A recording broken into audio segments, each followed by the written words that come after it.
2 a.m. Keanu Reeves's neighbor, Frank Morrison, was drunkenly pounding on Keanu's door. "You fake celebrity!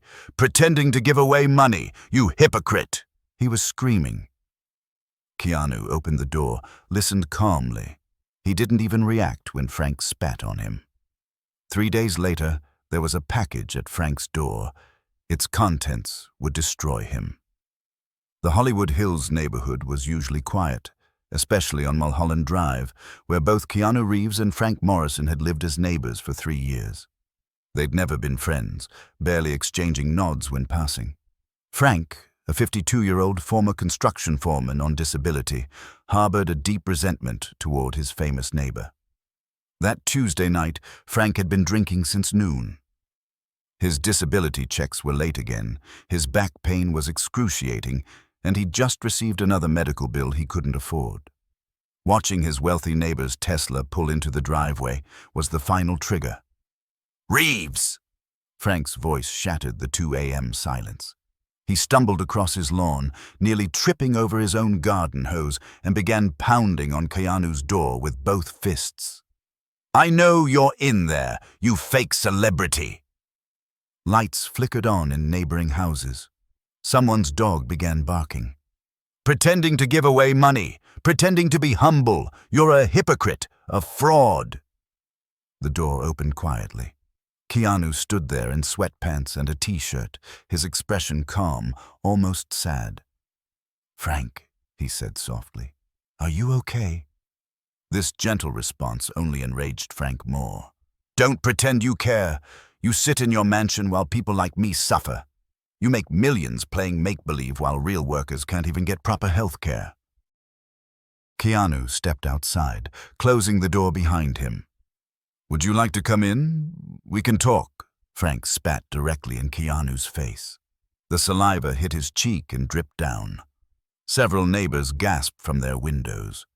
Someone was recording on their phone. Keanu didn't flinch. He slowly wiped his face with his sleeve, maintaining eye contact with Frank. "You know what your problem is?" Frank slurred, swaying dangerously. "You think you're better than everyone. Saint Keanu, giving to charity. It's all PR, all fake." "I understand you're angry," Keanu said quietly. "You understand nothing. My wife died last year. Cancer. You know what her treatment cost? Everything. Everything I had. And you probably spend more on your breakfast than her chemo cost." Frank's voice cracked. The anger was mixing with something deeper. Grief, desperation, hopelessness. "I'm sorry about Elizabeth," Keanu said. Frank froze. How do you know her name?" "You mentioned her once, about a year ago, when you were bringing in groceries. You said she loved those yellow roses in your garden." Frank's eyes filled with tears. She planted those. They're beautiful. She had wonderful taste." For a moment, Frank's rage flickered. Then it returned, stronger. "Don't you dare talk about her. You didn't know her. You don't know what it's like to watch someone you love die slowly, while insurance companies deny claim after claim." "You're right," Keanu said. "I don't know your specific pain." "My specific? She was everything." Frank was sobbing now, his fists clenched. "And the hospital you supposedly donated to, they still let her die. Your money didn't save her." "No," Keanu agreed quietly. "It didn't." Frank pulled back his fist, ready to strike. Keanu didn't move, didn't defend himself. He just stood there, looking at Frank with something that might have been understanding. The fist never landed. Frank collapsed to his knees, sobbing uncontrollably on Keanu's doorstep. "I have nothing left," Frank wept. "Nothing. I'm going to lose the house. I can't work. I can't do this anymore." Keanu knelt beside him. "Frank, listen to me. You're in pain. You're grieving. You're desperate. But this isn't the answer." "Then what is, huh? What's the answer, movie star?" "I don't know. But tomorrow, when you're sober, if you want to talk, really talk, I'll listen." Frank laughed bitterly. Sure you will. Keanu helped Frank to his feet. Let me walk you home. Don't touch me. Frank pulled away, stumbling back toward his house. I don't need your pity. As Frank staggered away, he turned back one more time. You're still a fraud, Reeves, and someday everyone will know it. Keanu watched him go, then quietly returned to his house. The next morning, Frank woke with a crushing headache and fragmented memories. His neighbor Karen had left him a voicemail. Frank, what were you thinking? I have video of you spitting on Keanu Reeves. He could press charges. Frank listened to the message 3 times. The shame was overwhelming. He'd assaulted his neighbor. On camera. He could be arrested, evicted. He'd lose everything, but nothing happened. No police, no lawsuit, no retaliation. For 2 days, Frank waited for the other shoe to drop. He avoided going outside, terrified of seeing Keanu, terrified of the consequences of his drunken rage. On the 3rd day, Friday morning, Frank heard his doorbell. Peeking through the curtain, he saw a FedEx truck pulling away. On his doorstep sat a large package. No return address, just his name. Frank brought it inside, hands trembling. What if it was legal papers, an eviction notice? He opened it carefully. Inside was a manila folder, a small box, and an envelope marked "Read First." Frank opened the envelope. Frank, you were right about one thing. I didn't know Elizabeth personally, but I knew of her. After our conversation, I did some research. What I found broke my heart and filled me with deep respect. K. Confused, Frank opened the manila folder. Inside were documents, photos, and letters. The first document was from Riverside Community Hospital's volunteer coordinator, dated 3 years ago. Elizabeth Morrison, Volunteer of the Year. Despite undergoing aggressive chemotherapy, Beth never missed a single day reading to children in our pediatric ward. She brought joy to over 200 sick children during her own battle with cancer. Frank's hands shook as he saw the photo. Elizabeth, in her hospital volunteer vest, bald from chemo, reading to a group of enthralled children. The next document was a letter Elizabeth had written but apparently never sent. Dear Mr. Reeves, I know you don't know me, but I volunteer at the hospital where you donated the children's wing. I wanted to thank you, not for the donation, but for what you said when you visited. You told the children that being sick didn't make them weak, it made them warriors. My husband Frank is struggling with my illness. He feels helpless, angry at the world. I wish he could have heard what you said. Maybe he'd understand that my fight isn't about winning or losing, but about how we face the battle.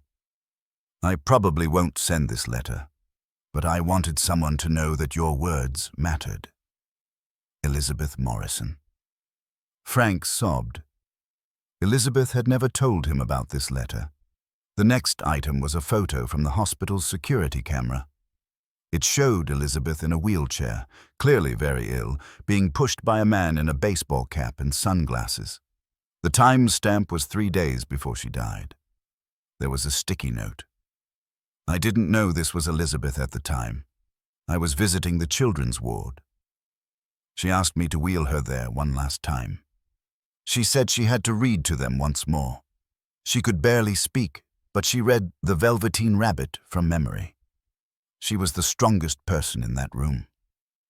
Frank recognized the handwriting from the first note. It was Keanu's. The next document made Frank's heart stop. It was a medical bill from Riverside Hospital.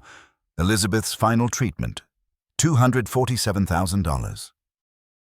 Stamped across it in red, paid in full, anonymous benefactor, account closed 48 hours after patient passing. Frank's mind reeled. After Elizabeth died, he'd received notice that her final bills had been mysteriously paid. The hospital claimed it was an administrative adjustment. But now, the small box contained 3 items. 1. A pressed yellow rose from Frank's garden, one Elizabeth had planted. 2. A USB drive labeled "For Frank." 3. A check for $50,000 with a note. Elizabeth volunteered 1,000 hours at the hospital. The hospital should have valued that at $50 per hour. This is her unpaid wages. She earned every penny. Frank plugged in the USB drive with trembling hands. A video file opened. It was security footage from the hospital, dated a week before Elizabeth died. She was in the cafeteria, talking to someone off camera. Frank turned up the volume. "I'm not afraid of dying." Elizabeth's voice, weak but clear. "I'm afraid of what happens to Frank. He's going to be so angry. He's going to blame everyone. God, the doctors, maybe even himself. He doesn't know how to process grief except through anger." "What would you want him to know?" a familiar voice asked. It was Keanu. "That the anger is okay, that it's just love with nowhere to go, and that someday he'll find a place for all that love again. Maybe not soon, but someday." "Should I tell him if I ever meet him?" Elizabeth laughed weakly. "You're our neighbor, aren't you? The actor.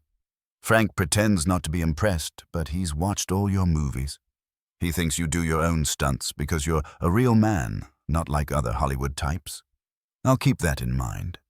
If you ever do meet him properly, after I'm gone, be patient with him. His anger isn't really about what he says it's about. It's about fear. He's terrified of being alone." The video ended. Frank sat in his kitchen, surrounded by evidence of his wife's secret connections, her strength, her love for him, even while facing death, and evidence of a neighbor who had quietly paid hundreds of thousands in medical bills without seeking credit or recognition. There was one more envelope at the bottom of the package. Frank opened it with shaking hands. "Frank, Elizabeth asked me to be patient with you. She was right. Your anger is love with nowhere to go. I'm not a saint. I'm not special. I'm just someone who has also lost people I loved and learned that grief can make us cruel or kind, depending on what we do with it. Your wife spent her last months bringing joy to sick children while fighting her own battle. She was a warrior. You're a warrior too. You just don't know it yet. The check isn't charity. It's what Elizabeth earned. The medical bills were paid because no one should profit from another person's suffering. If you want to talk, really talk, I'm here. If you want to rage at the world, I understand that too, but maybe consider this. Elizabeth's love didn't die with her. It's still there, in those yellow roses, in the children she read to, in you. Love doesn't need a place to go. It just needs to be. Your neighbor, Keanu P.S. There's a grief counselor named Dr. Sarah Chen who specializes in helping people process loss. She's helped me. Her card is in the envelope if you're interested. First 6 sessions are covered." Frank found the business card, written on the back, "Already paid for the year. Use them when you're ready. K." Frank sat at his kitchen table until sunset, reading and rereading everything. The shame of his behavior 3 nights ago was overwhelming, but it was mixed with something else. A crushing gratitude and a deep, profound sorrow that finally had permission to exist without anger. That evening, Frank walked to Keanu's house. His hands were empty except for a single yellow rose from Elizabeth's garden. He rang the doorbell. Keanu answered. Frank started, then stopped. "I don't know what to say." "You don't have to say anything. I spat on you. You were in pain. That's not an excuse." "No," Keanu agreed, "but it is a reason." Frank held out the rose. "She would have wanted you to have this for what you did for her, for those kids, for me." Keanu accepted the rose carefully. "She was remarkable. I didn't even know about the volunteer work, the letters. I didn't know any of it.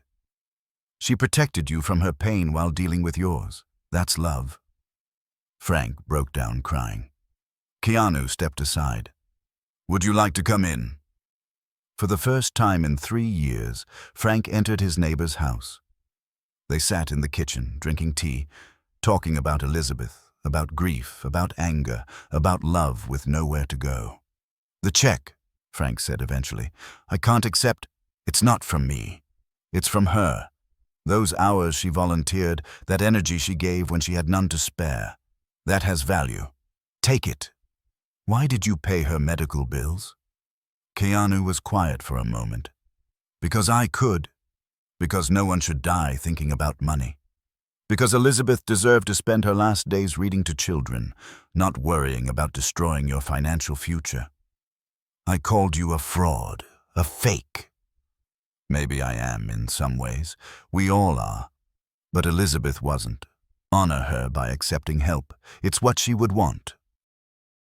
They talked until midnight. About movies. Frank admitted to loving the John Wick films. About construction. Keanu was genuinely interested in Frank's past projects. About Elizabeth's roses and how to keep them blooming. As Frank left, he turned back. "That counselor, Dr. Chen. Do you really think—" "I think Elizabeth would want you to try." Frank nodded. "Okay, I'll call tomorrow." 6 months later, Frank Morrison was a different man. The counseling helped. The financial breathing room helped, but mostly, learning to transform his anger back into love helped. He started volunteering at the hospital, reading to kids in the same ward where Elizabeth had spent her final months. He wasn't good at it at first. His gruff voice scared some children, but he improved. He learned to do voices, to be silly, to be gentle.